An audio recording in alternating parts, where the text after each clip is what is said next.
그런 기술은 지금 미국으로는 불가능하다. 우리도 못 만드는 건 아무도 못 만든다. 미국 월스트리트는 한국 배터리 기업 주가를 다시 들여다보기 시작했습니다. 일본이 수십 년간 쌓아온 특허가 흔들리고 있습니다. 도대체 무슨 일이 벌어지고 있는 걸까요? 한국 카이스트 연구실에서 논문 하나가 나왔습니다. 일본이 철옹성처럼 지켜온 전고체 배터리 특허 구조를 비싼 귀금속 없이 뒤흔들 수 있는 기술이었습니다. 일본은 조용해졌고 미국은 움직이기 시작했습니다. 그리고 독일 완성차 기업의 배터리 전략 책임자는 이사회에서 이렇게 말했습니다. 한국과 협력해야 합니다. 왜 지금 전 세계가 한국 배터리를 주목하는지 지금부터 말씀드리겠습니다. 그 전에 잠깐 구독과 좋아요는 더 좋은 영상을 만드는 큰 힘이 됩니다. 회의실 창밖으로 민헨의 하늘이 뿌옇게 흐렸습니다. 저는 그날도 어김없이 분기 전략 보고서를 들고 자리에 앉아 있었죠. 독일 프리미엄 완성차 기업의 배터리 전략 책임자 마르틴. 그게 저의 직함이었습니다. 슬라이드가 넘어갈 때마다 숫자는 훌륭했습니다. 전기차 판매량은 전분기 대비 18% 증가. 수주 잔고는 역대 최고치. 누가 봐도 성공적인 흐름이었죠. 그런데 저는 웃지 못했습니다. 회의 말미에 마케팅 팀장 클라우스가 소비자 반응 설문 데이터를 펼쳤습니다. 항목 하나가 눈에 꽂혔어요. 가장 큰 구매 걱정은 무엇입니까? 1이었습니다. 화재. 클라우스가 말했습니다. 소비자들이 쇼룸에서 계속 같은 걸 묻습니다. 불 안 나나요? 라고요. 회의실이 잠깐 조용해졌습니다. 저도 그 질문을 피할 수 없었죠. 사실 그건 소비자만의 불안이 아니었으니까요. 저 역시 같은 걸 두려워하고 있었습니다. 그 무렵 유럽 언론에는 전기차 화재 뉴스가 줄지어 나오고 있었습니다. 지하 주차장에서 불길이 치솟는 영상, 충전 중 연기가 피어오르는 차량 사진. 리튬이온 배터리는 한번 불이 붙으면 쉽게 꺼지지 않습니다. 열폭주 현상이라고 하죠. 내부 온도가 순식간에 수백 도까지 치솟고 소방차가 와도 진압이 쉽지 않습니다. 배터리 셀 하나가 무너지면 연쇄 반응이 일어나고 그 다음은 손 쓸 방법이 없었습니다. 저는 그 구조를 누구보다 잘 알고 있었습니다. 회의가 끝난 뒤 혼자 자료를 다시 꺼내 들었습니다. 전고체 배터리. 업계에서 몇 년째 회자되는 이름이었죠. 전해질을 액체 대신 고체로 바꾸면 화재 위험이 극적으로 줄어듭니다. 에너지 밀도도 높아지고 이온 전도 효율도 개선됩니다. 이론상으로는 완벽한 해답이었어요. 하지만 현실은 달랐습니다. 소재 자체가 너무 비쌌습니다. 은이나 인듐 같은 귀금속을 써야 했고 제조 공정은 지나치게 까다로웠죠. 거기에 일본 기업들이 핵심 특허를 수천 개씩 틀어주고 있었습니다. 토요타, 파나소닉. 이쪽에서 뭔가 시도하려고 하면 특허 장벽이 먼저 나타났습니다. 넘을 수도 피할 수도 없는 벽이었습니다. 저는 그날 밤 노트에 짧은 문장 하나를 적었습니다. 전고체는 꿈일 뿐이다. 적어놓고 한참을 바라봤습니다. 틀린 말이 아니었으니까요. 다음 날 아침 저는 기술 분석팀 자료를 처음부터 다시 읽었습니다. 전고체 배터리 관련 글로벌 특허 현황 보고서였죠. 페이지를 넘길수록 한숨이 깊어졌습니다. 토요타 단독으로 보유한 전고체 관련 특허가 1000개를 훌쩍 넘었습니다. 파나소닉, 무라타 제작소까지 합치면 일본 기업들이 전 세계 핵심 특허의 절반 이상을 장악하고 있었죠. 단순히 많은 게 아니었습니다. 전해질 소재 구조부터 제조 공정, 계면, 처리 기술까지 전고체 배터리를 만들기 위해 반드시 거쳐야 하는 길목마다 일본의 특허가 서 있었습니다. 우리가 독자적으로 뭔가를 만들려고 하면 어느 지점에서든 반드시 그 벽에 부딪히게 되어 있었습니다. 문제는 특허만이 아니었습니다. 소재 자체의 한계가 더 근본적인 문제였죠. 일본이 주도하는 전고체 배터리 모델은 고체 전해질로 은과 인듐 계열 소재를 씁니다. 이온이 잘 통과하게 만들기 위해서인데 그 효과는 분명했습니다. 하지만 은은 귀금속입니다. 인듐도 마찬가지죠. 가격 변동성이 크고 전 세계 공급량 자체가 제한되어 있습니다. 대량 생산 체제로 가져가는 순간 소재 수급이 발목을 잡습니다. 저는 직접 계산해 봤습니다. 당시 기준으로 전고체 배터리를 탑재할 경우 배터리 원가가 차량 전체 원가의 45%에서 많게는 55%까지 치솟을 수 있다는 결론이 나왔습니다. 중형 세단 기준으로 차량 출고가가 지금보다 2배 가까이 뛰는 구조였죠. 그 숫자를 보는 순간 머릿속에서 무언가가 툭 끊기는 느낌이 들었습니다. 동료 엔지니어 한스가 옆에서 말했습니다. 결국 럭셔리 콘셉트카에나 쓸 수 있는 기술이라는 얘기잖아요. 맞는 말이었습니다. 한 대에 수억 원을 받는 하이퍼카라면 배터리 원가가 2배가 돼도 소화할 수 있겠죠. 하지만 저는 대중차를 만드는 회사의 전략 책임자였습니다. 월급을 받는 평범한 사람들이 타는 차, 거리를 가득 채우는 차, 그 차에 들어가는 배터리를 고민하는 자리였습니다. 전고체가 좋다는 건 알았습니다. 안전하고 에너지 밀도가 높고 충전도 빠르다는 것도요. 그런데 그걸 현실로 만들 방법이 없었습니다.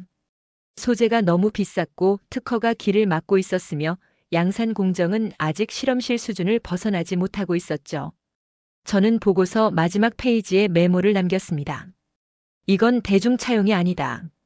구조 자체를 바꾸지 않으면 불가능하다. 그 메모를 쓰면서도 솔직히 반신반의했습니다. 구조를 바꾼다는 게 말이 쉽지 수십 년간 쌓아온 기술 체계를 누가 어디서 어떻게 뒤집는단 말인가. 그건 현실에서 일어나는 일이 아니라고 생각했습니다. 적어도 그때까지는요. 그로부터 2주쯤 지난 어느 화요일 오후였습니다. 기술 분석팀 소속 연구원 페트라가 제 자리로 찾아왔습니다. 두꺼운 파일 하나를 내밀면서 말했죠. 마르틴, 이거 한번 보세요. 좀 특이한 게 올라왔어요. 저는 별 기대 없이 첫 장을 펼쳤습니다. 출처는 카이스트 한국과학기술원이었습니다. 제목을 읽는데 잠깐 시간이 걸렸습니다. 저가 원소 기반 고이온 전도 고체 전해질. 저는 2번 읽었습니다. 그리고 페트라를 쳐다봤죠. 은을 안 쓴다고? 페트라가 고개를 끄덕였습니다. 네. 지르코늄 기반이에요. 격자 구조를 팽창시키는 방식으로 이온 전도율을 끌어올렸다고 합니다. 저는 파일을 들고 회의실로 자리를 옮겼습니다. 혼자서 처음부터 천천히 읽어내려갔죠. 논문의 핵심은 이랬습니다. 고체 전해질에서 이온이 잘 이동하려면 이온이 통과할 수 있는 경로, 즉 격자 구조 안의 통로가 충분히 넓어야 합니다. 기존 방식은 은이나 인듐처럼 이온 전도성이 뛰어난 귀금속 원소를 소재 안에 집어넣어 그 문제를 해결했습니다. 비용이 올라가는 건 감수하는 구조였죠. 카이스트 연구팀은 방향을 완전히 달리 잡았습니다. 귀금속을 쓰는 대신 지르코늄을 기반으로 한 격자 구조 자체를 팽창시켰습니다. 통로에 더 좋은 재료를 쓰는 게 아니라 통로 자체를 넓혀버린 겁니다. 결과는 놀라웠습니다. 이온 전도도가 기존 저가 소재 대비 4배 가까이 상승했다고 논문에는 나와 있었죠. 저는 손으로 관자놀이를 짚었습니다. 뭔가 머릿속이 빠르게 돌아가는 느낌이었습니다. 지르코늄은 귀금속이 아닙니다. 산업 현장에서 이미 오래전부터 쓰이는 소재고 공급망도 안정적입니다. 가격도 은과는 비교가 안 될 만큼 낮죠. 그리고 이 구조라면 일본 기업들이 촘촘하게 쳐놓은 귀금속 기반 특허망을 정면으로 피해갈 수 있습니다. 특허를 우회하는 게 아니라 애초에 다른 길 위에 서 있는 셈이었죠. 저는 논문 저자 이름을 확인했습니다. 카이스트 신소재공학과 소속 연구팀이었습니다. 논문이 발표된 학술지도 찾아봤습니다. 저명한 국제 학술지였고 게재 시점도 그리 오래되지 않았습니다. 페트라에게 메시지를 보냈습니다. 이 논문 내부 검토 정식으로 올려줘. 우선순위 상향으로. 답장이 빠르게 왔습니다. 이미 올려놨어요. 사실 며칠 전부터 신경 쓰였거든요. 저는 창밖을 바라봤습니다. 뮌헨 시내의 전기차들이 조용히 지나가고 있었습니다. 저 차들 안에 들어간 배터리. 우리가 팔면서도 두려움을 지우지 못했던 그 배터리. 혹시 그 문제의 답이 우리가 전혀 예상하지 못했던 방향에서 오고 있는 건 아닐까? 아직 확신은 없었습니다. 논문 하나가 세상을 바꾸는 경우는 드무니까요. 하지만 무언가가 분명히 달랐습니다. 다음 날 아침 저는 내부 기술 검토 회의를 소집했습니다. 배터리 소재 전문가 한스, 공정 분석을 담당하는 레나 그리고 페트라까지 4명이 좁은 회의실에 모였습니다. 카이스트 논문을 프로젝터에 띄워놓고 한 줄씩 짚어내려갔죠. 한스가 먼저 입을 열었습니다. 격자 팽창 구조 자체는 새로운 개념은 아니에요. 그런데 이 수치가 진짜라면 얘기가 달라지죠. 레나가 이온 전도도 그래프를 손가락으로 짚었습니다. 기존 저가 소재 대비 4배면 사실상 귀금속 계열 소재 성능에 근접하는 수준이잖아요. 저는 그 대목에서 말을 끊었습니다. 제가 전날 밤 내내 생각했던 부분이 바로 거기였으니까요. 잠깐 비유를 하나 들어볼게요. 모두가 저를 봤습니다. 기존 방식은 뭐냐면 좁은 통로에 더 좋은 사람을 집어넣는 거예요. 이온이 잘 통과하는 귀금속 원소를 써서 전도율을 올리는 방식. 비행기로 치면 이코노미 자리를 줄이고 비즈니스 좌석을 더 넣는 전략이죠. 한스가 고개를 끄덕였습니다. 카이스트는 반대로 갔습니다. 좌석을 바꾸는 게 아니라 통로 자체를 넓혀버린 거예요. 격자 구조를 팽창시켜서 이온이 지나가는 길 자체를 키운 겁니다. 덜 비싼 사람이 더 넓은 길을 지나가게 만든 거죠. 레나가 천천히 말했습니다. 그러면 소재 원가가 완전히 달라지는 거네요. 달라지는 정도가 아닙니다. 저는 간밤에 뽑아놓은 수치를 꺼냈습니다. 지르코늄 기반 소재의 시장 가격은 은의 수백 분의 1 수준이었습니다. 공급망은 이미 반도체와 항공 소재 산업에서 검증이 끝난 상태였고 수급 불안 요인도 훨씬 적었습니다. 그리고 결정적으로 일본 기업들이 쌓아놓은 특허 구조는 귀금속 계열 전해질을 중심으로 설계된 것들이었습니다. 지르코늄 기반 격자 팽창 구조는 그 특허망이 겨냥하는 방향과 애초에 달랐죠. 페트라가 조용히 말했습니다. 그럼 특허 우회가 아니라는 거잖아요. 저는 그 말이 정확하다고 생각했습니다. 특허를 피해 돌아가는 기술이 아니었습니다. 판 자체가 다른 곳에 깔려 있었습니다. 같은 게임을 다른 방식으로 하는 게 아니라 다른 게임을 시작한 셈이었죠. 회의가 끝난 뒤 저는 한참 자리에 앉아 있었습니다. 솔직히 말하면 2가지 감정이 동시에 올라왔습니다. 하나는 흥분이었습니다. 몇 년째 벽이라고 생각했던 것들이 한꺼번에 무력화될 수 있는 구조를 눈앞에서 본 느낌이었으니까요. 다른 하나는 불안이었습니다. 논문 하나와 실제 양산 사이에는 엄청난 거리가 있습니다. 이온 전도도가 높아졌다고 해서 바로 배터리 셀이 되는 건 아니었죠. 계면 안정성, 온도 특성, 사이클 수명. 넘어야 할 산이 한둘이 아니었습니다. 그런데도 저는 이 기술에서 눈을 뗄 수가 없었습니다. 지금까지 전고체 배터리 논의는 항상 같은 방식으로 막혔습니다. 성능은 좋지만 너무 비싸다. 특허에 막혔다. 양산이 안 된다. 그 3가지가 철옹성처럼 버티고 있었죠. 카이스트의 접근은 그 첫 번째 벽, 즉 소재 원가 문제를 정면에서 뚫고 있었습니다. 그것도 타협이 아니라 구조를 바꾸는 방식으로요. 이건 특허를 우회하는 기술이 아니었습니다. 판을 바꾸는 기술이었죠. 카이스트 논문을 검토한 지 사흘째 되던 날 아침이었습니다. 독일 본사 정보전략팀에서 보고서 하나가 올라왔습니다. 제목을 보는 순간 커피잔을 내려놨습니다. 삼성 SDI 전고체 배터리 파일럿 라인 가동 확인. 저는 문서를 처음부터 읽었습니다. 내용은 간결했지만 무게감이 달랐습니다. 삼성 SDI가 수원 사업장 내에 전고체 배터리 전용 파일럿 생산 라인을 구축했고 내부 로드맵에는 2027년 양산 착수가 명시되어 있다는 내용이었습니다. 단순한 연구 단계가 아니었습니다. 라인을 짓는다는 건 이미 생산을 전제로 움직이고 있다는 뜻이었죠. 저는 보고서를 들고 바로 전략팀장 볼프강 방으로 갔습니다. 삼성이 파일럿 라인 돌리고 있습니다. 2027년 양산 목표예요. 볼프강은 잠깐 화면을 바라보다가 말했습니다. 확인된 거예요? 정보전략팀 공식 보고서입니다. 볼프강이 의자에 등을 기댔습니다. 표정이 묘했습니다. 놀란 건지 예상했던 건지 알 수 없는 얼굴이었죠. 저는 계속 말했습니다. 카이스트 논문이 연구 성과라면 삼성 SDI 움직임은 그게 이미 산업으로 넘어오고 있다는 신호입니다. 학계에서 공장으로 이동하는데 보통 10년은 걸립니다. 그런데 지금 그 간격이 비정상적으로 짧아지고 있어요. 볼프강이 손을 모으며 물었습니다. 공급 계약 얘기를 지금 꺼내야 한다는 건가요? 저는 잠깐 생각했습니다. 섣불리 답할 문제가 아니었습니다. 2027년 양산이 실제로 실현되는지는 아직 불확실했고 기술 완성도 검증도 남아 있었습니다. 하지만 반대로 생각하면 검증이 끝난 다음에 움직이면 이미 늦습니다. 배터리 공급망은 하루아침에 바꿀 수 있는 게 아니니까요. 지금 당장 계약을 한다는 게 아닙니다. 그런데 협력 구조를 논의할 창구는 지금 열어둬야 합니다. 볼프강이 고개를 끄덕였습니다. 긴급 전략회의 잡겠습니다. 회의는 이틀 뒤에 열렸습니다. 유럽 전기차 시장 담당 임원들과 배터리 조달팀 그리고 저까지 한자리에 모였죠.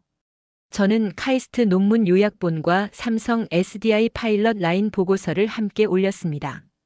조달팀 디렉터 마티아스가 팔짱을 끼며 말했습니다. 삼성이 전고체를 양산한다고 해서 우리가 바로 쓸 수 있는 건 아니잖아요. 셀 규격, 모듈 설계 전부 다시 맞춰야 하는데. 틀린 말이 아니었습니다. 배터리 하나를 바꾼다는 건 차량 전체의 설계 언어를 바꾸는 일이기도 하니까요. 하지만 저는 이 회의에서 한 가지를 분명히 하고 싶었습니다. 맞습니다. 당장 쓸 수 있는 게 아닐 수 있어요. 그런데 중요한 건 한국이 지금 연구를 하고 있는 게 아니라는 겁니다. 양산을 준비하고 있습니다. 그 차이가 우리가 생각하는 것보다 훨씬 큽니다. 회의실이 잠시 조용해졌습니다. 저는 그 침묵이 좋았습니다. 모두가 같은 걸 느끼고 있다는 뜻이었으니까요. 이건 더 이상 기술 이야기만이 아니었습니다. 누가 다음 10년의 배터리 시장을 쥐느냐, 그 싸움이 이미 시작되고 있었습니다. 카이스트 논문을 검토한 지 사흘째 되던 날 아침이었습니다. 독일 본사 정보전략팀에서 보고서 하나가 올라왔습니다. 제목을 보는 순간 커피잔을 내려놨습니다. 삼성 SDI 전고체 배터리 파일럿 라인 가동 확인. 저는 문서를 처음부터 읽었습니다. 내용은 간결했지만 무게감이 달랐습니다. 삼성 SDI가 수원 사업장 내에 전고체 배터리 전용 파일럿 생산 라인을 구축했고 내부 로드맵에는 2027년 양산 착수가 명시되어 있다는 내용이었습니다. 단순한 연구 단계가 아니었습니다. 라인을 짓는다는 건 이미 생산을 전제로 움직이고 있다는 뜻이었죠. 저는 보고서를 들고 바로 전략팀장 볼프강 방으로 갔습니다. 삼성이 파일럿 라인 돌리고 있습니다. 2027년 양산 목표예요. 볼프강은 잠깐 화면을 바라보다가 말했습니다. 확인된 거예요? 정보전략팀 공식 보고서입니다. 볼프강이 의자에 등을 기댔습니다. 표정이 묘했습니다. 놀란 건지 예상했던 건지 알 수 없는 얼굴이었죠. 저는 계속 말했습니다. 카이스트 논문이 연구 성과라면 삼성 SDI 움직임은 그게 이미 산업으로 넘어오고 있다는 신호입니다. 학계에서 공장으로 이동하는데 보통 10년은 걸립니다. 그런데 지금 그 간격이 비정상적으로 짧아지고 있어요. 볼프강이 손을 모으며 물었습니다. 공급 계약 얘기를 지금 꺼내야 한다는 건가요? 저는 잠깐 생각했습니다. 섣불리 답할 문제가 아니었습니다. 2027년 양산이 실제로 실현되는지는 아직 불확실했고 기술 완성도 검증도 남아 있었습니다. 하지만 반대로 생각하면 검증이 끝난 다음에 움직이면 이미 늦습니다. 배터리 공급망은 하루아침에 바꿀 수 있는 게 아니니까요. 지금 당장 계약을 한다는 게 아닙니다. 그런데 협력 구조를 논의할 창구는 지금 열어둬야 합니다. 볼프강이 고개를 끄덕였습니다. 긴급 전략회의 잡겠습니다. 회의는 이틀 뒤에 열렸습니다. 유럽 전기차 시장 담당 임원들과 배터리 조달팀 그리고 저까지 한자리에 모였죠. 저는 카이스트 논문 요약본과 삼성 SDI 파일럿 라인 보고서를 함께 올렸습니다. 조달팀 디렉터 마티아스가 팔짱을 끼며 말했습니다. 삼성이 전고체를 양산한다고 해서 우리가 바로 쓸 수 있는 건 아니잖아요. 셀 규격, 모듈 설계 전부 다시 맞춰야 하는데. 틀린 말이 아니었습니다. 배터리 하나를 바꾼다는 건 차량 전체의 설계 언어를 바꾸는 일이기도 하니까요. 하지만 저는 이 회의에서 한 가지를 분명히 하고 싶었습니다. 맞습니다. 당장 쓸 수 있는 게 아닐 수 있어요. 그런데 중요한 건 한국이 지금 연구를 하고 있는 게 아니라는 겁니다. 양산을 준비하고 있습니다. 그 차이가 우리가 생각하는 것보다 훨씬 큽니다. 회의실이 잠시 조용해졌습니다. 저는 그 침묵이 좋았습니다. 모두가 같은 걸 느끼고 있다는 뜻이었으니까요. 이건 더 이상 기술 이야기만이 아니었습니다. 누가 다음 10년의 배터리 시장을 쥐느냐, 그 싸움이 이미 시작되고 있었습니다. 전략 회의가 끝난 저녁, 저는 퇴근하지 않고 자리에 남았습니다. 책상 위에 논문과 보고서들이 쌓여 있었지만 잠시 그것들을 밀어두었죠. 대신 눈을 감고 생각했습니다. 이 기술이 실제로 완성된다면 무엇이 달라지는가? 머릿속에서 숫자 하나가 먼저 떠올랐습니다. 1000km. 현재 우리 전기차의 공인 주행거리는 잘 나와야 500km 초반입니다. 실주행으로 가면 그보다 낮아지죠. 겨울철 히터를 켜거나 고속도로를 달리면 400km도 장담하기 어렵습니다. 소비자들이 장거리 운전을 앞두고 불안해하는 이유가 거기 있었습니다. 충전소를 미리 찾아두고 배터리 잔량을 수시로 확인하고 혹시 모를 상황에 대비해 일정을 여유 있게 잡는 것. 전기차를 산다는 건 그런 습관을 함께 사는 일이었죠. 전고체 배터리의 에너지 밀도는 현재 리튬이온 배터리보다 이론상 2배 가까이 높습니다. 같은 부피에 더 많은 에너지를 담을 수 있다는 뜻이고 그게 실제 차량에 구현되면 주행거리 1000km가 허황된 숫자가 아닙니다. 서울에서 부산을 왕복하고도 남는 거리. 뮌헨에서 파리를 충전 한 번 없이 달릴 수 있는 거리입니다. 그 다음으로 떠오른 건 충전 시간이었습니다. 지금 급속 충전으로 80%까지 채우는데 빠르면 30분, 보통은 40분에서 1시간 사이입니다. 고체전해질 구조는 이온 이동 경로가 안정적이어서 고출력 충전에도 열 발생이 훨씬 적습니다. 연구 결과들이 제시하는 충전 목표치는 10분 내외였습니다. 주유소에서 기름 넣는 시간과 비슷한 수준이죠. 그 벽이 무너지는 순간 전기차를 향한 가장 오래된 불만 하나가 사라집니다. 그리고 화재. 고체 전해질은 액체 전해질과 달리 가연성이 없습니다. 열폭주 반응의 연쇄고리가 근본적으로 끊기는 구조죠. 지하 주차장 화재 영상, 충전 중 연기 나는 차량 사진. 소비자가 쇼룸에서 던지던 그 질문. 불 안 나나요? 그 불안에 드디어 제대로 된 답을 줄 수 있게 되는 겁니다. 저는 거기까지 생각하다가 자리에서 일어났습니다. 창밖을 바라봤죠. 뮌헨 거리에 가로등이 켜져 있었고 그 아래로 전기차들이 조용히 지나가고 있었습니다. 그런데 그 순간 더 큰 그림이 보이기 시작했습니다. 주행거리 불안이 해소되면 유럽 전역의 충전 인프라에 대한 압박도 달라집니다. 지금은 충전소 간격이 좁아야 하고 충전 기수도 충분해야 합니다. 그런데 한 번 충전으로 1000km를 달린다면 인프라 밀도 요구 자체가 낮아지죠. 인프라 구축 비용도 줄고 보급 속도도 빨라질 수 있습니다. 시장도 달라집니다. 도심 항공 모빌리티, 흔히 UAM이라고 부르는 분야는 배터리. 에너지 밀도가 한계에 걸려 상용화가 더뎠습니다. 전고체가 실현되면 그 문이 열립니다. 고성능 전기 스포츠카 시장도 마찬가지입니다. 무게를 줄이면서 출력을 높이는 설계가 가능해지죠. 저는 그날 밤 메모장에 짧게 적었습니다. 이건 배터리 기술의 문제가 아니다. 내연기관 시대가 완전히 끝났음을 선언하는 기술이다. 적어놓고 보니 과장이 아니었습니다. 내연기관이 100년 넘게 버텨온 이유 중 하나는 전기차가 완전히 대체하지 못하는 영역이 있었기 때문입니다. 장거리, 충전시간, 안전성. 그 세 가지가 동시에 해결되는 순간 내연기관이 존재해야 할 이유가 사라집니다. 전고체 배터리는 단순한 개선이 아니었습니다. 게임의 종료 선언이었죠. 다음 날 저는 아침 일찍 출근해서 지도를 펼쳤습니다.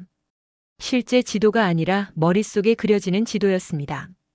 전고체 배터리를 둘러싼 글로벌 구도, 그 지형을 다시 한번 정리해야 했습니다. 일본은 특허를 쥐고 있습니다. 토요타를 필두로 일본 기업들이 수십 년에 걸쳐 쌓아온 특허 포트폴리오는 여전히 강력합니다. 전고체 분야에서 일본이 선점한 건 기술 자체만이 아니었습니다. 기술을 둘러싼 법적 울타리, 즉 누군가 비슷한 방향으로 움직이면 반드시 통과해야 하는 관문을 먼저 세워놓은 거죠. 문제는 앞서 살펴봤듯 그 울타리 안에 있는 기술이 귀금속 의존 모델이라는 겁니다. 성능은 증명됐지만 원가 구조가 대중시장과 맞지 않습니다. 중국은 원자재를 쥐고 있습니다. 리튬, 코발트, 망간. 배터리 소재의 핵심 원자재 공급망에서 중국의 영향력은 압도적입니다. 리튬 정제 기준으로 중국이 전 세계 생산량의 절반 이상을 처리합니다. 배터리를 만들려면 결국 중국의 소재망을 거쳐야 하는 구조가 오랫동안 지속되어 왔죠.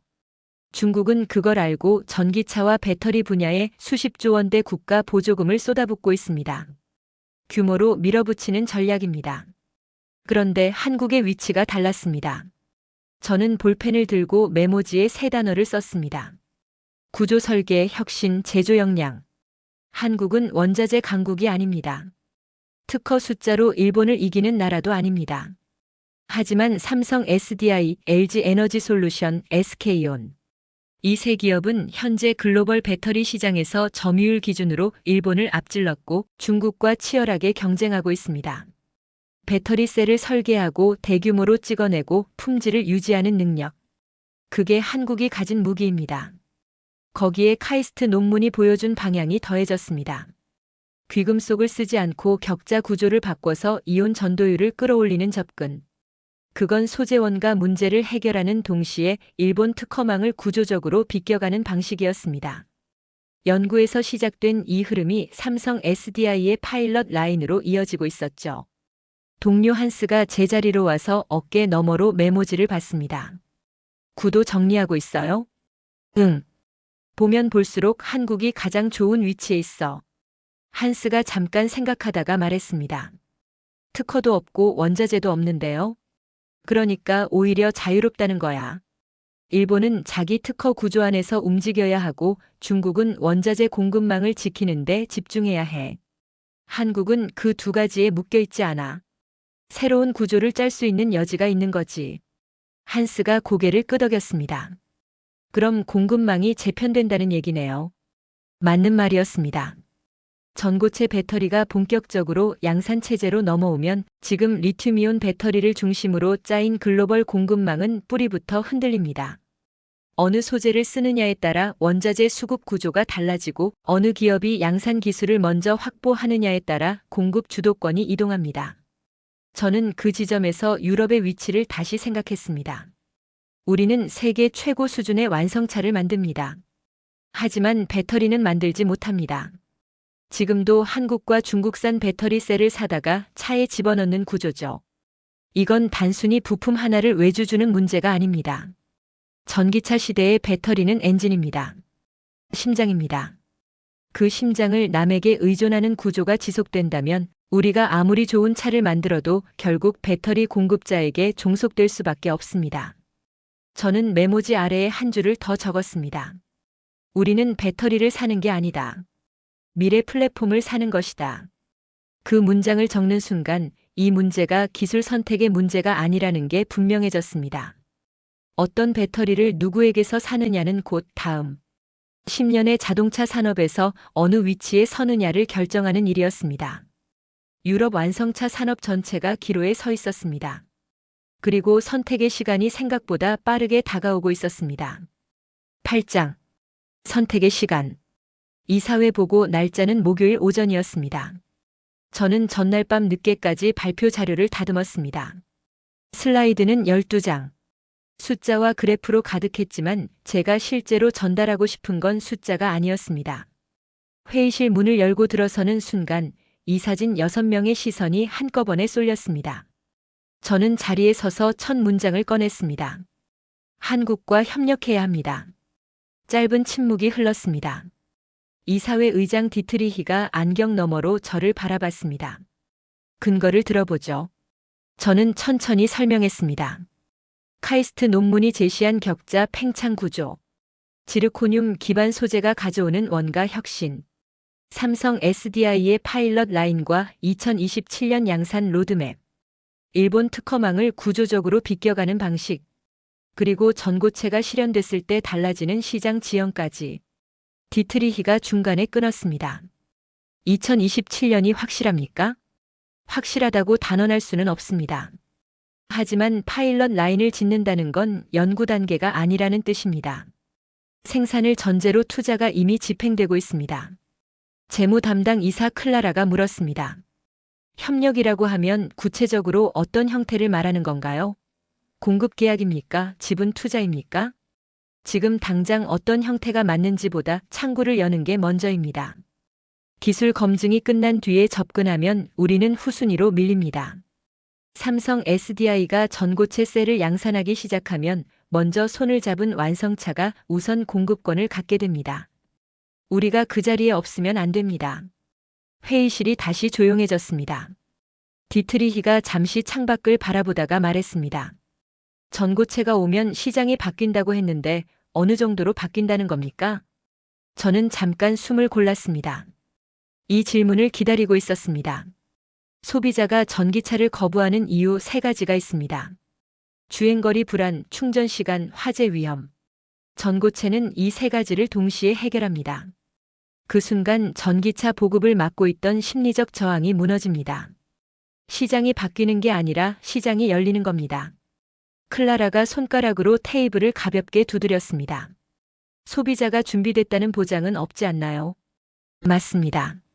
소비자가 준비됐는지는 아직 모릅니다. 하지만 소비자는 항상 기술이 먼저 준비된 다음에 움직입니다. 스마트폰이 나오기 전에 스마트폰을 원한다고 말한 소비자는 없었으니까요. 디트리히가 자료를 덮으며 말했습니다. 투자 타당성 검토를 공식 안건으로 올리겠습니다. 마르틴, 다음 달까지 세부 협력 방안 초안 만들어주세요. 회의가 끝났습니다. 저는 자료를 챙기며 천천히 회의실을 나왔죠. 복도를 걷는데 생각이 많았습니다. 이사회를 설득했지만 사실 더 큰 질문들은 아직 열려 있습니다. 소비자는 정말 준비됐는가? 1000km를 달릴 수 있고 10분 만에 충전이 되고 불이 나지 않는 배터리가 나온다 해도 사람들이 그걸 믿고 지갑을 열기까지는 시간이 필요합니다. 기술의 속도와 신뢰의 속도는 다릅니다. 기업은 투자할 준비가 됐는가? 전고체로의 전환은 배터리 셀만 바꾸는 게 아닙니다. 차량 플랫폼, 충전 시스템, 생산 라인 전체가 영향을 받습니다. 수조 원대 투자를 감수할 결단이 필요하죠. 그 결단을 내릴 수 있는 기업이 얼마나 될까요?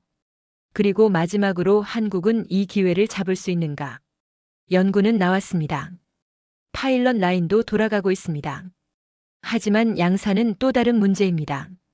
수율을 잡고 품질을 균일하게 유지하고 가격을 대중시장이 감당할 수 있는 수준으로 낮추는 것. 그 모든 걸 2027년 안에 해내야 합니다. 저는 건물 밖으로 나왔습니다. 차가운 민헨 바람이 얼굴에 닿았습니다. 주차장에는 우리 회사 전기차 몇 대가 세워져 있었습니다. 저는 그 차들을 바라봤습니다. 저 차 안에 든 배터리가 마지막 세대의 리튬이온일지도 모릅니다. 그 다음 세대는 전혀 다른 무언가가 될 수도 있죠. 그 무언가가 어디서 오느냐에 따라 자동차 산업의 지형이 다시 그려질 겁니다. 전고체 배터리는 아직 완성되지 않았습니다. 하지만 방향은 이미 정해졌습니다. 남은 건 누가 먼저 얼마나 빠르게 그 방향으로 달려가느냐입니다. 그리고 그 출발선에 지금 한국이 서 있습니다. 지금까지 독일 배터리 전략 책임자 마르틴의 이야기를 함께 들으셨습니다. 전고체 배터리는 아직 완성되지 않았습니다. 하지만 방향은 이미 정해졌습니다. 일본은 특허를 쥐고 중국은 원자재를 쥐고 있습니다. 그 틈에서 한국은 지금 판 자체를 바꾸려 하고 있습니다. 소비자가 준비됐는지, 기업이 투자할 결단을 내릴 수 있는지, 그리고 한국이 이 기회를 실제로 잡을 수 있는지. 그 답은 이제 우리 모두가 지켜봐야 할 문제입니다. 이 영상이 도움이 되셨다면 좋아요와 구독 부탁드립니다. 여러분의 관심이 더 좋은 이야기를 만드는 가장 큰 힘이 됩니다.